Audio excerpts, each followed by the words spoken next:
Good morning boys. Class 5 lesson number 4 environmental balance. मागच्या तासिकेमध्ये आपण food chain पाहिली होती. खाली 2 प्रश्न होते, ते सुद्धा मी तुम्हाला सांगितले होते. आता त्या खालचा पोर्शन आपण पाहूया. Look at this picture below. ही बघा, ही तुम्हाला एक चेन दिसत आहे. Okay, there are several links in this chain. वेगवेगळ्या कडे याला जोडले गेलेले आहेत. If the link were to splitted from each other. त्या कडे एकमेकांना जोडले गेलेले आहेत. ठीक आहे. Could they be called a chain. म्हणून यालाच काय म्हणू आपण, एक चेन म्हणू. Even though each link is completed object, it is join to the links before and after it. If any link come loose the chain is broken. पहा, साखळीतील प्रत्येक कडी एक संपूर्ण वस्तू असली तरी ती मागे व पुढे असलेल्या कड्यांना जोडली गेलेली आहे. त्यातील एक जरी कडी निसटली तरी साखळी खंडित होईल. Okay. In the first picture you see the sun some plant. या पिक्चरमध्ये, वरच्या पिक्चरमध्ये तुम्हाला हे बघा दाखवलं होतं. सन दाखवला होता, प्लॅन्ट दाखवले होते, ग्रास हॉपर होता अँड बर्ड होती. ठीक आहे. In the picture we see the sun, some plants and grasshopper and a bird. They are all connected. हे सगळे एकमेकाशी कनेक्टेड आहेत. ठीक आहे. एकमेकाशी यांचा संबंध आहे. मगाशी सांगितलं मी, मागच्या तासिकेला सांगितलं मी तुम्हाला की ग्रास हॉपर ग्रास खातो. ओके. सूर्यप्रकाशापासून वनस्पती आपलं अन्न तयार करते आणि बर्ड ग्रास हॉपरला खातो. Okay. There are all connected. Each of the components, plants, grasshopper, bird is a food for the next one. That is why we say that they from a chain. Such a chain is called a food chain. Each of these components, it is a link in a food chain. पहा, प्रत्येक घटक हा पुढच्या घटकाचे अन्न ठरतो. त्यामुळे हे सगळे परस्पराशी जोडले गेले आहेत. या अशा साखळीलाच अन्नसाखळी असे म्हणतात.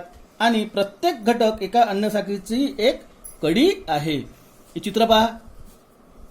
Look at this picture. Look at this picture. What is the deer foods. Deer काय खात आहे, लिप्स खात आहे, पानं खात आहे. ओके.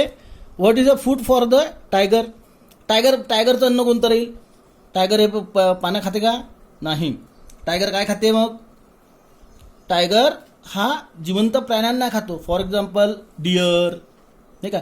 जे काही प्राणी असतात त्या प्राण्यांना तो छोट्या प्राण्यांना मारून खात असतो. The picture below shows another food chain. You have to guess the missing link in it. Look at the first and third picture. Think of the connected between them and completed to chain. Okay. खाली एक चित्र दिलेलं आहे. पहा, त्या चित्रामध्ये एक कडी तुम्हाला ओळखायची आहे. पहिल्या व तिसऱ्या कडीत कोणती चित्रे आहेत ते पहा. त्यांचा परस्पराशी संबंध ओळखायचा आहे आणि ती साखळी पूर्ण करायची आहे. इथे कोण दिसत आहे, ऑल दिसत आहे. ओके. ऑल दिसत आहे आणि इकडे काय दिसत आहे, एक लिप दिसत आहे आणि त्यावर एक अळी दिसत आहे. ठीक आहे. इकडे काय दिसत आहे, या ऑलच्या तोंडामध्ये एक मासळीसारखं काहीतरी दिसत आहे. ओके. याचा संबंध तुम्हाला सांगायचा आहे. त्यानंतर पाहू. Is nature there are many food chain. If one of the links in the chain become extinct can the food chain last. निसर्गामध्ये अनेक अन्नसाखळी असतात. त्यातील एखादी कडी निसर्गातून नाहीशी झाली तर ती अन्नसाखळी टिकेल का. फॉर एक्झाम्पल पहा, इथे सुद्धा पिक्चरमध्ये दिसत आहे. हे काय दिसत आहे, काय आहे, हा रॅबिट आहे.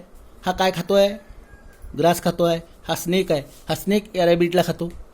ओके. ह्या रॅबिटला हा स्नेक खातो. The food web.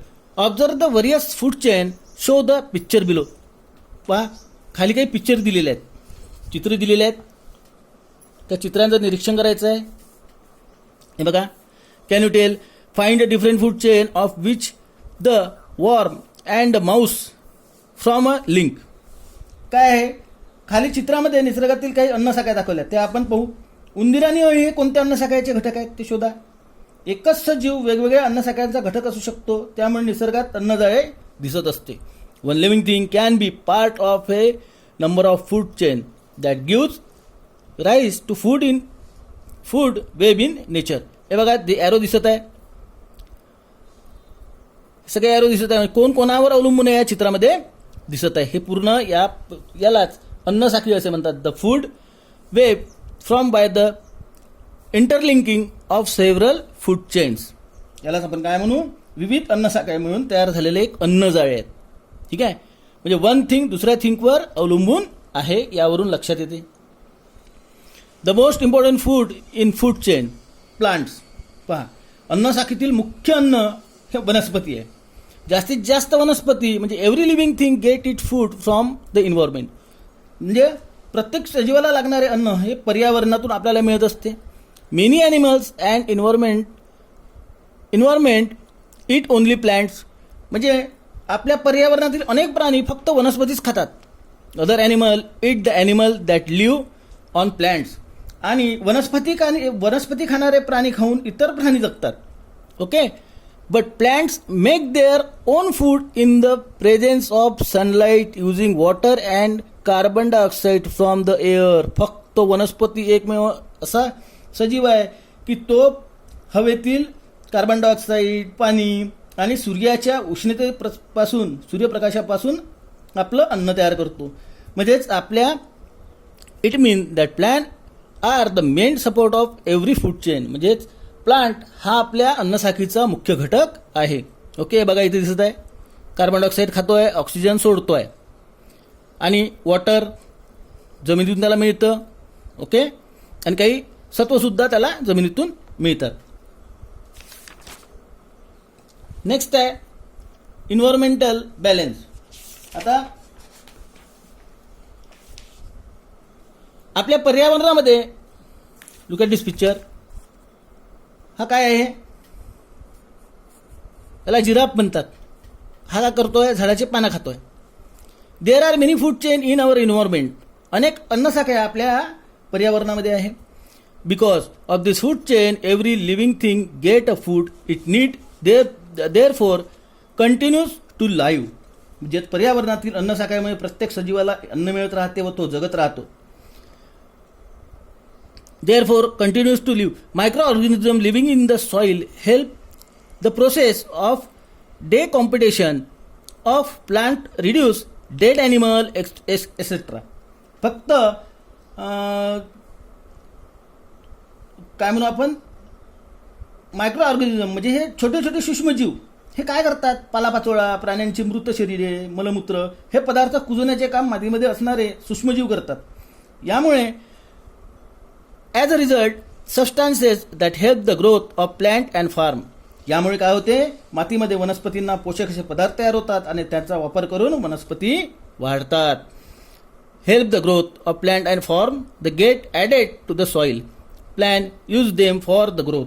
म्हणजे प्लॅन काय करतात बघ, त्या मातीपासून म्हणजे जे काही अन्नद्रव्य ते सोडतात त्यापासून स्वतःचं अन्न तयार करतात आणि आपली वाढ करून घेतात. दस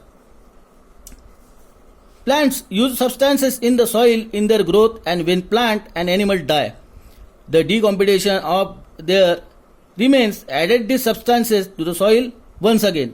This is an important cycle in the environment. म्हणजेच त्यांचा वापर करून वनस्पती वाढतात, पदार्थाचा वापर करून वनस्पती वाढू नये आणि प्राणी वनस्पतीचे अवशेष कुजून ते पोषक पदार्थ पुन्हा जमिनीत जाणे हे पर्यावरणातील एक महत्त्वाचे चक्र आहे.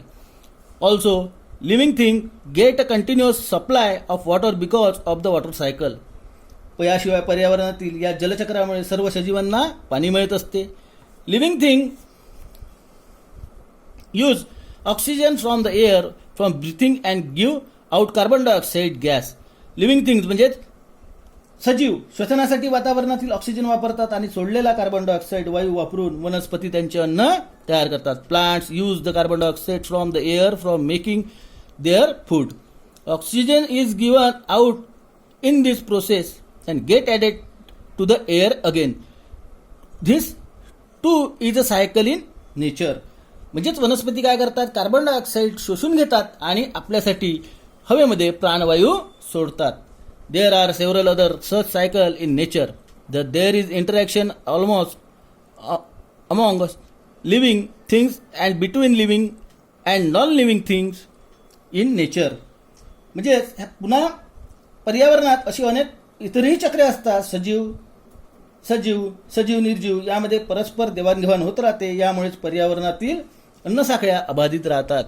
there are interaction to go to continuously, they help the maintain the food chain in the environment. When the various cycle in the environment go on, repeated environmental balance gets maintained. म्हणजेच काय करतात, या अन्नसाखळ्या अबाधित राहतात आणि पर्यावरणातील सर्व चक्र अखंडित चालू राहतात आणि पर्यावरणाचे संतुलन राखले जाते. Look at this picture. पाय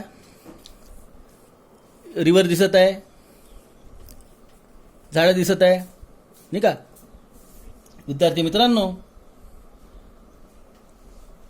हा पाठ इथे संपला. याचा स्वाध्याय मी तुम्हाला समोरच्या तासिकेमध्ये म्हणजे तुमच्या व्हॉट्सअप ग्रुपवर मी सेंड करेन. तोपर्यंत